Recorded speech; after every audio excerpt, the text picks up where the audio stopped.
Seorang pria yang terlihat putus asa melompat ke dalam lubang yang sangat dalam. Sepertinya ia kecewa dengan dirinya yang lemah, dan merasa jika dirinya adalah sampah yang tidak diperlukan oleh orang lain.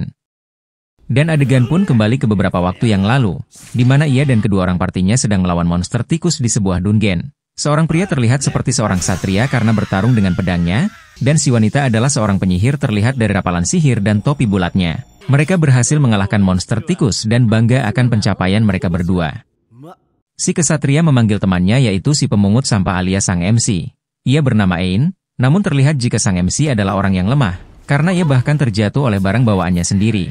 Ain hanyalah seorang penilai barang, yang tugasnya hanya menentukan nilai dari barang atau monster yang sudah dikalahkan oleh para kesatria. Dan ia juga berasal dari kalangan kelas bawah yang tidak memiliki kemampuan sihir atau bertarung dari lahir. Manusia di sini lahir dan diberi anugerah oleh para dewi. Jika ia diberi anugerah kelas langka maka mereka akan menjadi pedagang kaya atau ahli strategi militer. Jika mereka diberi anugerah kelas tinggi seperti kedua temannya Zoid dan Jolene maka mereka akan terlahir dengan memiliki skill bertarung dan sihir.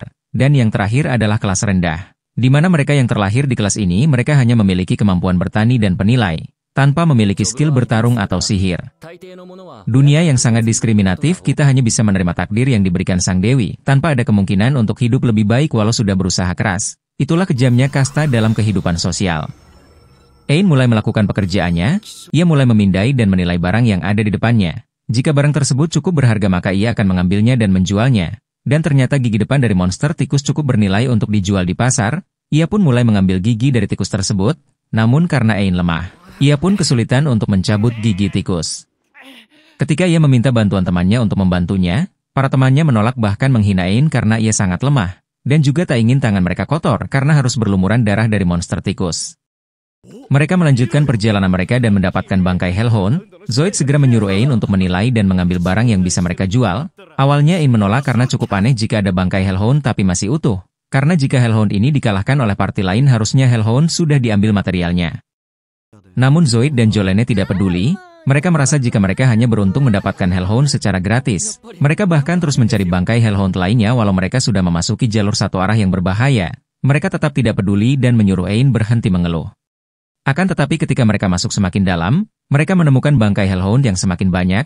Ain pun mulai khawatir karena ini adalah hal yang tidak wajar. Karena Hellhound adalah monster yang cukup kuat jadi tidak mungkin ada orang bisa membunuh Hellhound sebanyak ini. Dan benar saja ternyata mayat dari Hellhound adalah ulah dari gerombolan Hellhound lain yang lapar dan menjadi kanibal.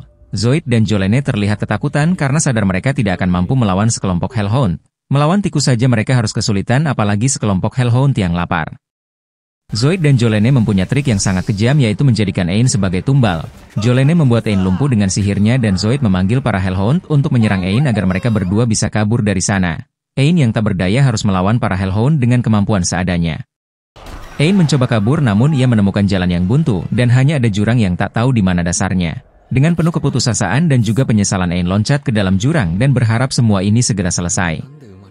Ain terbangun dari pingsannya. Ia sadar dan tahu jika ia masih hidup dengan rasa penuh tanda tanya. Ia heran kenapa ia masih hidup dan tidak ada luka lagi di tubuhnya. Ia pun mulai menilai sebuah pohon besar yang ada di depannya. Dan ia sadar jika pohon tersebut adalah pohon Yggdrasil atau pohon dunia. Dan airnya lah yang membuat dirinya sembuh dengan seketika. Karena sekarang ia sudah sembuh dan sehat, ia pun berencana untuk keluar dari sana dan kembali ke kota. Namun karena tempat ini berada di dalam dasar dungeon, ia pun harus kembali ke dalam dungeon. Dan ketika ia masuk ke dalam seketika kupingnya putus karena serangan dari seekor gremlin kelas S. Ia pun harus tersiksa oleh pedang milik gremlin yang mencabik tubuhnya. Ketika gremlin akan memfinish Ain, gremlin terdiam memaku dan mati di tangan Death Bear kelas S. Seekor beruang raksasa yang lebih kuat dari gremlin kelas S, Ain hanya bisa pasrah dan harus kehilangan mata karena cakaran dari sang beruang.